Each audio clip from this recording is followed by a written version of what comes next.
Sally and the lightning girl of the frontier. There are people born like bolts of lightning, brilliant, untamed, and always moving against the wind. There are stories that may never be written in history books, but they live on forever in the hearts of those who've heard them whispered by campfire light on the rugged frontier. And today I want to tell you one of those stories about a woman born in the heart of a thunderstorm, raised by whirlwinds, and infused with the indomitable spirit of early America. Her name was Sally and Thunder and Whirlwind Crockett, a woman who could arm wrestle alligators, silence the wind with her yell, and was the eternal love of frontier legend Davy Crockett. Don't you dare think she was just a shadow behind a great man. No, Sally was her own thunderclap. If Davy was fire, then Sally was the storm. If Davy conquered the wild frontier, then Sally conquered the wildest force of all, nature itself, with her wit, her daring, and a heart that never backed down. They say that on a stormy night in Kentucky, when lightning split the sky and trees bowed to the winds, a baby girl let out her first cry. No midwife dared assist, except an old native woman who had survived 3 winters with a pack of wolves. And when she saw that red-faced baby, she whispered, "This child is born of thunder. She will ride the storm, wake the mountains, and never know fear."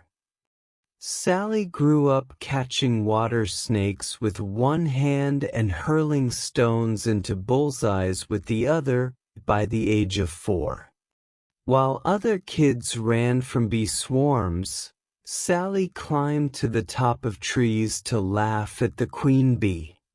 When the wind blew hats off children's heads, Sally stood tall with arms outstretched, shouting, "Blow harder! Let's see who lasts longer." And so, the nickname Whirlwind was given to her. People in the region were both afraid of and in awe of Sally. They said she had no boundaries, only ambition. She wandered into deep forests alone, climbed the highest cliffs, and once scolded an alligator for staring at her. "If you keep looking at me like that," she barked, "I'll braid my hair into a rope and drag you out to learn some manners." And then, one fateful day, through mud, bee nests, and wild screams, Sally met Davy Crockett. Not at a tea party or in a town square, but in the middle of a chaotic rescue, where Sally was saving someone hung upside down by angry bees. Davy, used to gentle, demure ladies, was struck silent by the sight of a muddy barefoot woman wrestling bees barehanded, grinning as if on a Sunday stroll. Their love didn't start with roses or diamond rings. It began with a challenge. "Wanna arm wrestle me in a bear pit?" And Davy, of course, couldn't refuse. From that moment on, fire and storm became one. They didn't live by society's rules. They lived by the rhythm of the wild, the beat of bravery, and a shared dream of lands untouched by man. Sally didn't sit at home knitting while Davy hunted. She went with him. When Davy wrestled bears, Sally chased them into the clearing. When Davy spoke with native tribes, Sally was the translator, the persuader, and the one who could scare off a wolf pack with just a glare. In every legend of the Old West, among cowboys and heroes, Sally and was there, like a whirlwind smashing every mold. But like so many great women in history, she was forgotten by books, remembered only as the wife of Davy Crockett. Today, I'm not here to tell you about Davy. I'm here to tell you about Sally, the woman who roared into the storm and shouted to the sky, "I'm here, make way." The wife who didn't stand behind, but stood beside. A frontier spirit, bold, sharp, and fierce as the lightning of the land itself. Are you ready? To meet the girl born in thunder, raised by wind, and who carved her legend with her own 2 hands. Welcome to the journey of Sally and Thunder and Whirlwind Crockett. A legend never fully told. Chapter 1. Born in the Thunder, the child who challenged nature. The night sky over Kentucky was raging. The wind howled through the dense forests, and lightning split the sky like the axe of the god of thunder striking the earth. Trees crashed down. The owl hooted loudly. The whole wilderness held its breath. But in a small cabin in the heart of the valley, where no one dared venture during a thunderstorm, a woman was struggling to give birth. No doctor. No nurse. Not even a single light. Only an old Native American woman named Old Mama Kiwa, who was said to have survived 3 winters living with wolves. She looked at the sky and then turned to the sweating mother. "Your daughter will not be an ordinary child. Tonight, nature is not angry. It welcomes a warrior." And just as the thunder cracked above the cabin, Sally was born. No weak cries. No whimpers. Instead, a scream that sounded like thunder, causing the owl outside to fly straight into the darkness. From the very first day, Sally was unlike any other child.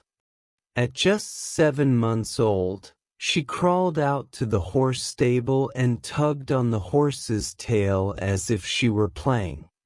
By 1.5 years old, she could climb onto the bed, jump off, and laugh loudly. When Sally was 3, once when a water snake slithered across her leg, she didn't cry. Instead, she grabbed its tail and threw it into the bushes. Her father, a renowned hunter in the area, once said, "If nature had a daughter, it would be my Sally." Her mother couldn't help but worry. But Kiwa, the midwife, had said, "Don't stop her. The blood in her veins doesn't flow like others. It's the blood of thunder." At 4 years old, Sally could throw an axe. No one taught her. She just watched her father do it 3 times and then quietly grabbed the axe and hit the oak tree behind the house. From then on, anyone passing by would stop to look at the tree, which was covered in small axe marks. The people in the region called her Little Sally Thunder, a name that spread to the 3 neighboring towns. Sally had no friends. not because she was hard to approach, but because no one could keep up with her. While the other girls were skipping rope, Sally climbed onto the barn roof. When the other children scattered in fear from a bee sting, Sally stayed behind, raising her hand, just to see what the queen bee looked like. One time, when she was just 6 years old, Sally saw a bear cub lost and shivering in the forest. All the other children would have run away. But Sally walked up to it, removed the thorns from the cub's leg, and then petted it. "Don't be afraid, little bear. If your mom doesn't show up, I'll adopt you." That night, she brought the bear cub home. Her father sighed, while her mother fainted. But from then on, that bear cub became her constant companion, following her everywhere like a shadow. Sally didn't learn from books.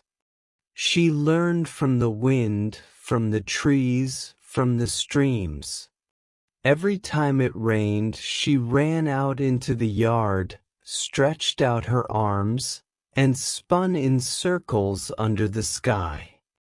Whenever the wind rose, she climbed to the highest rock and shouted, "Where's the storm now? I'm ready." At 7, Sally could hold her father's hand and climb a steep cliff without a sound of complaint. At 8, she knew how to tie a lasso and trap wild animals without needing any steel traps. She said, "To understand the forest, you have to talk to it. The forest doesn't like to be tricked. The forest only likes those who are honest." It wasn't arrogance. It was spirit, strong, daring, and straightforward, just like her name, Sally Thunder. And that child never bowed her head, never complained, and never did anything just because everyone else was doing it. Sally was a storm, free, fierce, but also warm in her own unique way. Her father said to her mother one afternoon, "She won't live an ordinary life. She will write her story, not with ink, but with her own life." And he was right, because the things you're about to hear are just the beginning. Do you think Sally was an ordinary child? Or can you feel the unique energy within her?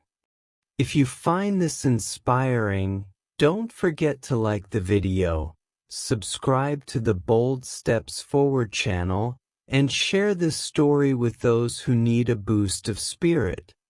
Stay tuned for Chapter 2, The Fateful Meeting, Sally and Davy, amidst the mud and the fierce bees, when the true legendary journey begins.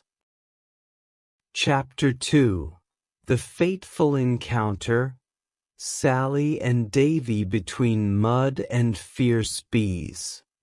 On a sweltering summer day in the frontier of Tennessee, where the ground cracked under the scorching heat and the dense forest seemed ready to unleash a storm, Sally, then only 13 years old, was out in the woods with her pet bear, searching for wild honey. She climbed up a rocky outcrop, took a deep breath, and said, "Smell that bear? There's ripe honey to the west." The bear snorted in agreement, and together they charged through the thick brush, wading through the sticky mud like honey itself. At the same time, from another direction, a young man, in his early 20s, wearing his familiar raccoon skin hat, with a long rifle slung over his shoulder and an axe at his side, was trudging through the woods hunting wild turkey. That man was none other than Davy Crockett, the brave young man, famed throughout the region as a sharpshooter who never missed. Davy was the type of man that the village men admired and the village women secretly loved. But his heart had never fluttered for anyone until that fateful day. When Sally jumped over a muddy creek, her foot slipped and became stuck in a swampy bee trap. Above her head was a massive beehive, which she had unknowingly brushed against. The bees buzzed angrily like the beating of war drums. "Bear, don't move!" Sally shouted. But the bear was already in a panic. It ran off, crashing into a tree, causing the beehive to fall, and an entire swarm of angry bees flooded out. At that very moment, Davy Crockett heard the strange shout, not a cry for help, but more like someone commanding nature itself. He rushed over, rifle raised, ready to shoot the bees if necessary. And that's when his eyes met Sally's for the first time. Amidst the storm of bees, in the bubbling mud, the girl showed no fear. Sally didn't scream. She grabbed a tree branch, held onto it, and pulled herself out of the swamp with nothing but her bare hands. Bees swarmed all around her. One landed on her forehead. Sally looked at it and smiled. "I'm not here to steal honey. Just asking to borrow a little." Strangely, the swarm of bees began to scatter. Davy stood frozen. In his life, he had tramped through forests, hunted bears, wolves, and even wrestled a mountain lion barehanded, but he had never seen anyone, man or woman, so strong yet so gentle. He approached her. "Hey girl, I've never seen anyone control bees like that." Sally brushed the mud from her hands and looked at him. "Who are you? You look like a hunter, but talk like a poet." "Davy Crockett." "Oh, I've heard of you. The guy who shot down a flying bird with a bullet, bounced off a cliff." "That's just a rumor." "Then have you ever missed?" "Never." "Well, I guess it's true." They stared at each other. No words needed. In their eyes, there was the rumble of thunder. Davy looked at the mud-caked girl with her wild hair, but with eyes like fire. "What about you?" "Sally. Sally and Thunderin'. But you can call me Thunder." "Not Whirlwind." "Only when I'm angry." They both laughed. For the first time, Sally didn't feel the need to prove anything. And Davy didn't feel the urge to boast. In the heart of the forest, where nature reigns supreme, they found someone who didn't need to submit to it, but harmonized with it. That day, they sat together beneath a tree, sharing honey, a gift from the woods after their strange battle. Sally told stories of chasing mountain lions out of her house with a howl. Davy spoke of climbing the highest mountain in Tennessee just to find the best spot to watch the sunset. As the sun set, Davy stood up and looked at Sally. "Have you ever thought about leaving the forest? The forest is my home. I'm looking for a companion. Not to leave the forest, but to journey through it together." "A companion, huh?" Sally smirked. "Yeah. Someone who doesn't just follow behind, but walks beside me." The girl who had fought bears and climbed trees to catch eagles paused for the first time. Then she nodded. "All right, but only if you can keep up with my pace." And so, Sally and Davy began a journey that no one could ever have imagined. Two wild souls, two fierce storms, meeting in the deep forest and among the angry bees, to write a legendary story for the ages. Do you believe in fate? What do you think would happen if the two strongest people on the frontier became a team? If this chapter intrigued you, don't forget to like the video, subscribe to Bold Steps Forward, and share the story to follow Sally and Davy through the upcoming chapters. See you in Chapter 3, The Girl Who Rides Alligator, when Sally challenges the swamp. Chapter 3, The Girl Who Rode the Alligator, when Sally challenges the swamp. Not long after the fateful meeting with Davy Crockett, the rumor spread throughout the South about a wild girl with untamed hair, eyes that sparkled like fire, and riding a bear into the forest. They called her Sally and the Thunderstorm. But Sally didn't care.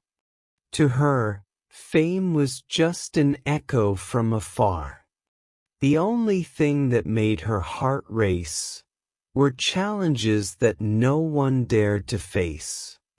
One day, after 3 days of continuous rain, the swamps of southern Tennessee were flooded.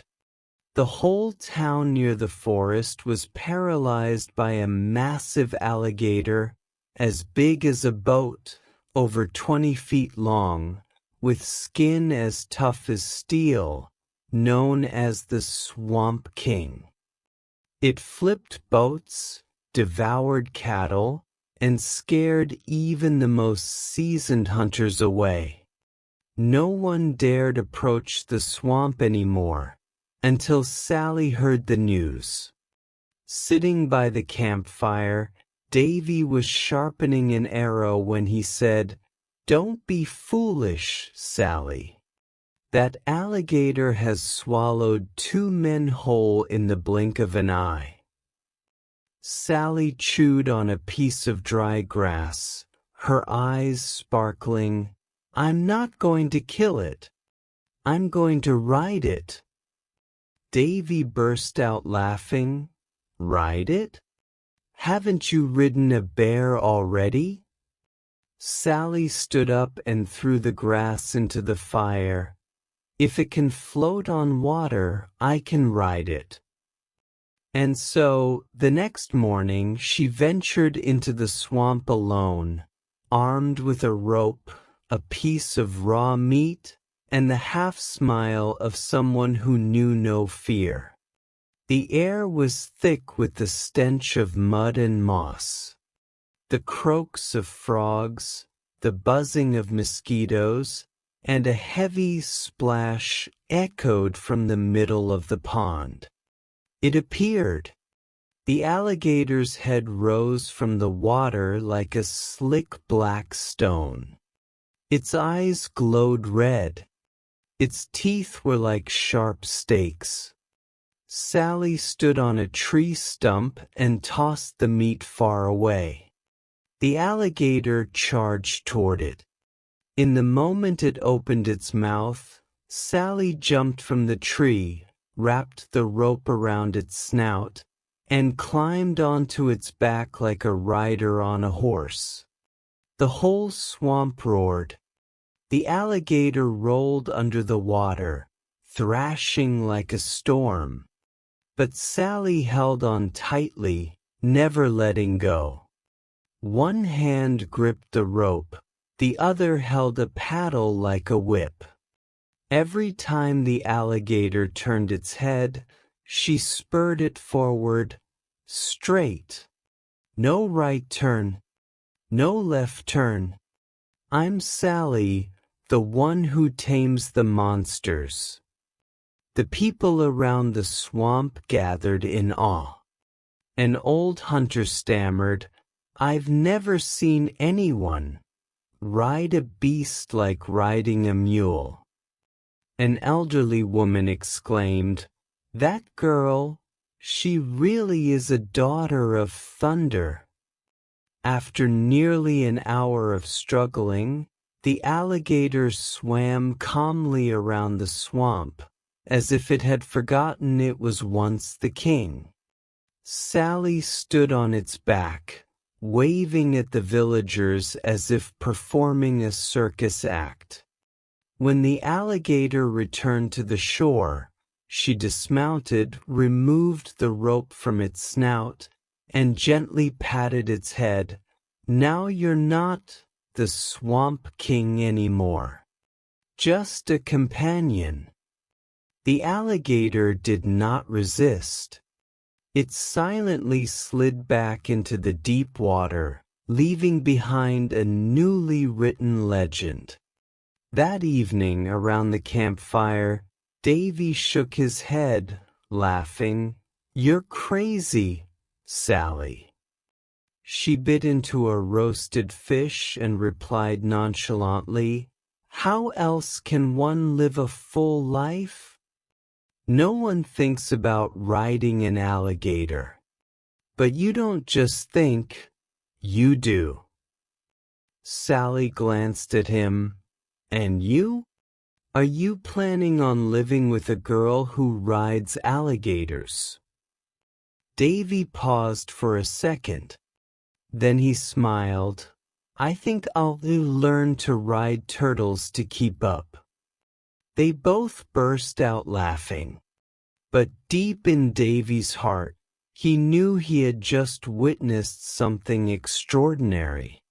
Not just strength or courage, but a spirit that would never be subdued, not even by the wildest nature. A girl who dared to look a monster in the eye and ride it. Would you dare face the alligator in your life? Or are you waiting for someone else to control it for you? If Sally's story inspires you, hit like, subscribe to the Bold Steps Forward channel, and share this video so others can also find the strength to cross their own swamps. See you in Chapter 4. Storm on Dragon Mountain, when Sally confronts an ancient legend. Chapter 4. Storm on Dragon Mountain, the battle with the legend. After the legendary feat of riding a crocodile and stirring up the swamps of Tennessee, Sally became more than just a name. She became a living legend. But for Sally, every victory was merely a stepping stone toward the next challenge. One autumn day, when the winds were cold from the Appalachians and the trees began to turn red, an old man with a gray beard appeared at the door of Davy and Sally's cabin. He was trembling, exhausted, but his eyes shone as if they held a secret passed down from his ancestors. "There's a place no one dares to go," he said. "Dragon Mountain. A place where the sky is never clear, lightning strikes the earth like a whip. The legend says a creature lives there. one that makes even the earth and sky tremble. Davy was about to dismiss him, but Sally sat up straight. Dragon Mountain? Sounds just like me. The old man looked at her with a doubtful gaze. It's not an animal. It's an ancient ghost. Every year, it draws lightning from the sky and blows fire from the earth. No one returns from there. Sally just smiled. Then it's about time someone did. 3 days later, Sally set off alone. The wind howled, lightning struck the earth like a whip. The closer she got to Dragon Mountain, the more the trees twisted unnaturally, no birds singing, no footprints in sight. When she reached the base of the mountain, the sky suddenly darkened, even though it was only midday. Lightning flashed not in white but in dark purple, like the wrath of ancient spirits. Sally stopped, gazing up at the towering peak, which looked like the head of a giant serpent. She pressed her heel into the ground, nodding, "Let's see who's afraid of who." As she climbed toward the summit, an unimaginable storm hit. Winds whipped rocks like knives slicing her face. The thunder rumbled like thousands of war drums. Sally bent low, using her hands to grip the slippery rocks, each step, each breath. Nearing the top, the sky exploded. A lightning bolt struck the rock in front of her, shattering it into dust. Sally lifted her face and shouted, "If this is the test, then hit harder." At that moment, a roar echoed from deep within the mountain, not thunder, not wind. It was the roar of something that had lived for eons, deep within the earth. A massive shadow rose from the mist, its long body, shiny black scales, eyes like burning coals, wings crackling with lightning. It was a dragon. It wasn't like the dragons in fairy tales. It was the fury of nature, condensed through thousands of years of isolation. Sally didn't retreat. She climbed onto a rock, her eyes unwavering. "You've kept this mountain for too long. Now share some of that lightning with the world." The dragon roared, opening its mouth to release a stream of purple lightning fire. Sally leapt aside, rolling, then stood up, throwing a rope around a jagged stone horn to gain leverage, then leaped straight onto the dragon's back. The beast bucked wildly, soaring into the air, pulling Sally as it flew through the storm, through the clouds, through the layers of electric lightning. The air felt like it was being torn apart, each flap of the wings shaking the heavens. But Sally didn't let go. She shouted, "You're the king of storms? Then show me all your power." The battle between Sally and the dragon raged through the night. But as dawn broke, people witnessed an unbelievable sight. A woman riding a black dragon, slowly descending through the mist at the mountain's peak. The dragon no longer roared, no longer breathed fire. It bowed its head to Sally, the first person to ever ride it like a storm steed. Sally dismounted, stroking the mythical creature's neck. "Now, You don't have to be lonely on top of the world anymore." The dragon shot up into the sky, leaving behind a swirl of purple lightning, the mark that it had chosen a new guide. That evening, Davy watched Sally return with lightning still in her eyes and embers still on her shoulders. He laughed, saying nothing. He just handed her a cup of hot tea.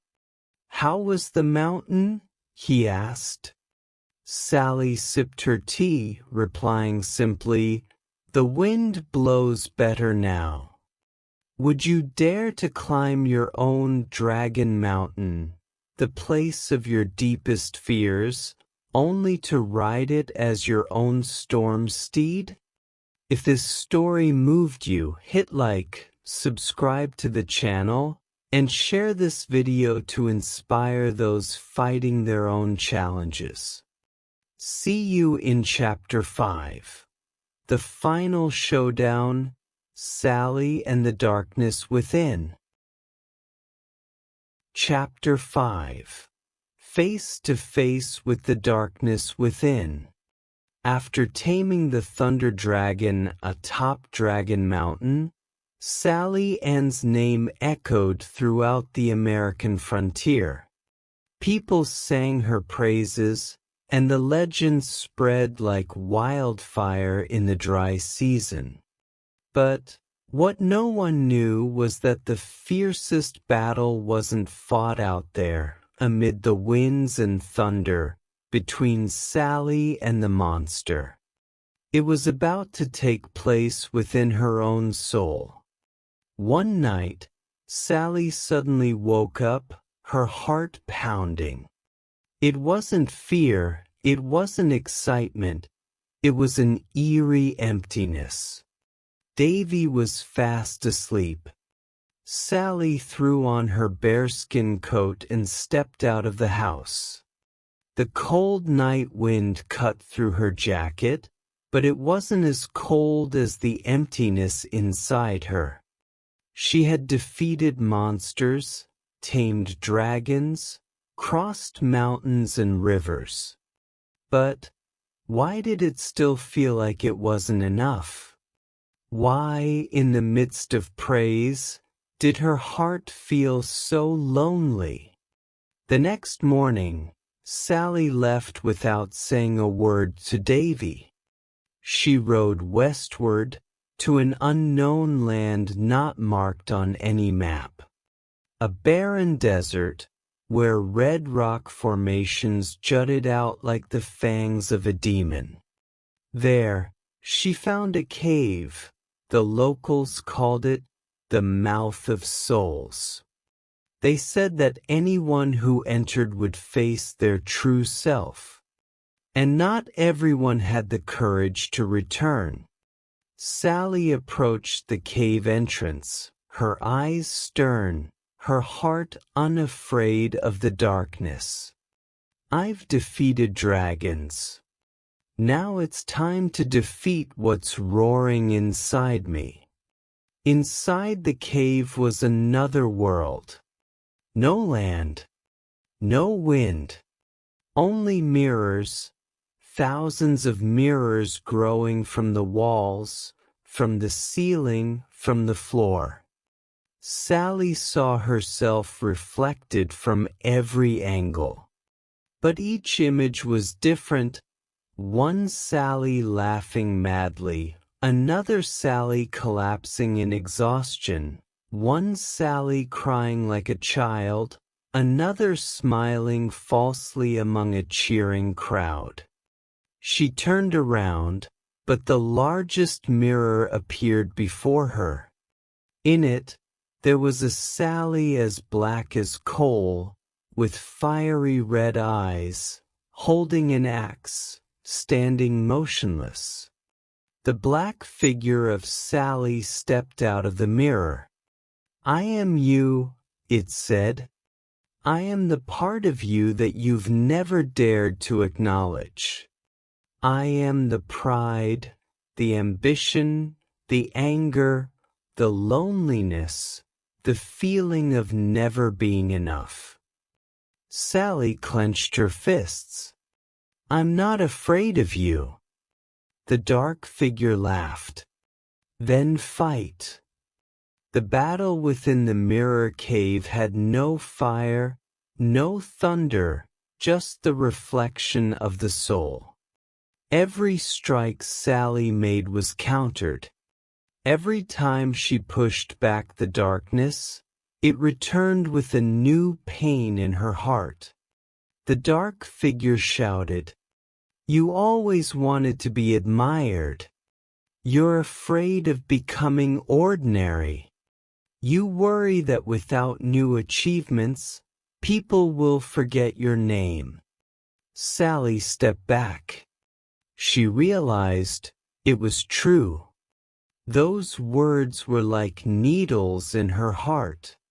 She had grown accustomed to the cheers, accustomed to being the legend, accustomed to Davy always looking at her like a goddess. And it was this very familiarity that had made her forget who she truly was without new triumphs. The dark figure stepped forward, ready to deliver the final blow. But at that moment, Sally lowered her weapon. She looked straight into her red eyes. "You are part of me, but you are not all of me." She took a step forward and embraced the dark figure, like embracing the part of herself she had long rejected. The wind swept through the cave. One by one, the mirrors shattered. The darkness disappeared. Sally stood there, but no longer empty. When Sally returned to the small house, Davy was sitting by the door, looking out into the distance. No surprise. No anger. Just a smile. "Did you find what you were looking for?" he asked. Sally nodded. "Yeah. I found myself." The greatest lesson isn't from defeating the world outside, but from accepting the person within. No matter how strong, skilled, or brave you are, there will always be a moment when you must face the dark part of your soul. If this chapter resonated with you, please like, subscribe, and share this video to spread the inspiring story to those who are silently battling within. See you in Chapter 6, The Legend of the New Land, Sally and the Never-Ending Storm. Chapter 6, The Legend of a New Land, Sally and the Never-Ending Storm. In the far reaches of the western frontier, where maps were still blank and dreams unfinished, something extraordinary was waiting to happen. And it did. On the day the sky turned gray, the wind screamed, and a storm unlike anything in American history struck, the eternal storm. No one knew where it came from. A black vortex tore through the mountains, swallowed towns, snapped red rock ridges, and made rivers flow backward. People called it the wrath of the heavens. When the news reached Sally, she and Davy were setting up camp near a wild valley.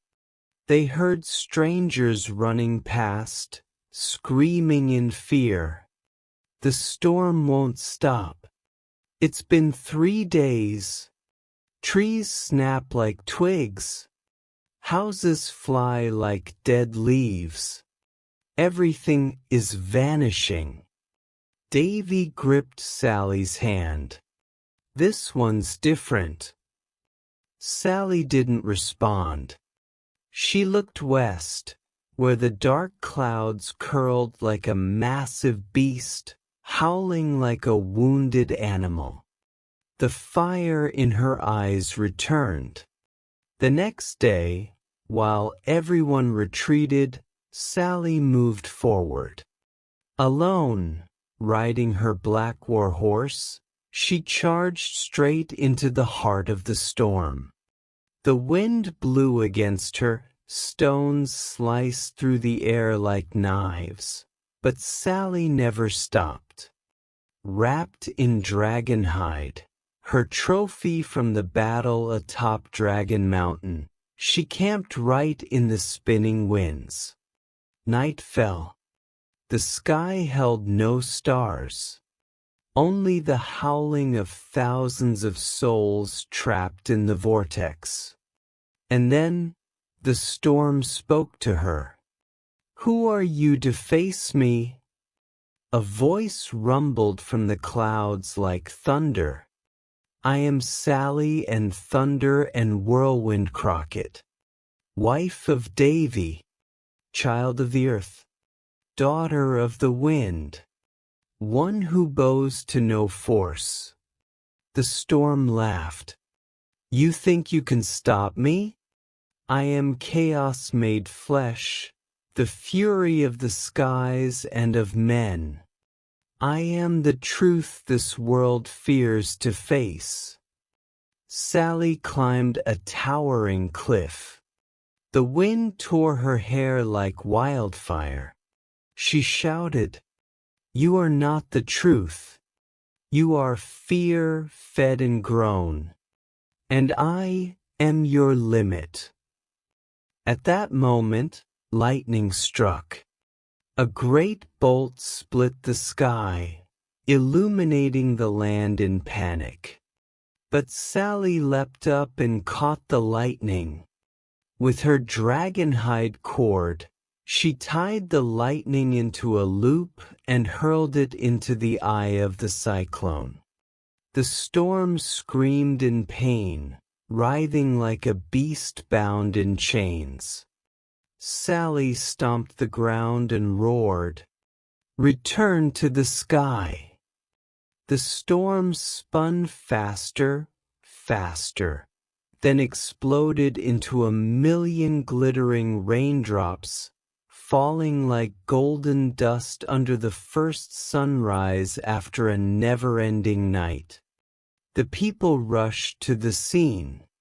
They saw a woman standing in a puddle, her clothes torn, hair wild, holding a whip of lightning. They knelt, not out of fear, but all respect and love. A child asked, "Who is she?" An old man replied, "She's a legend. The sky when it's angry, and the earth when it forgives. She's Sally and Thunder and Whirlwind Crockett." Since that day, the storm never returned. A new town rose on that very spot. They called it Whirlwind's End, the place where the storm finally stopped. And they built a statue of Sally, not a flawless goddess, but a strong woman, full of scars, still standing after every storm. Sally didn't just defeat a storm. She defeated fear. She passed on courage to live, to believe, to keep moving forward. And that is the greatest legacy.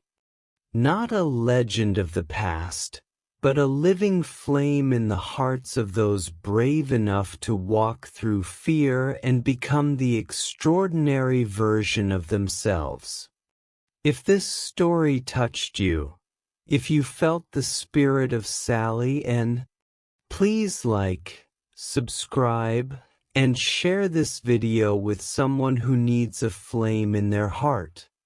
Thank you for joining us on this journey. Legends never end. They just pass into the heart of the next person. And maybe that person is you.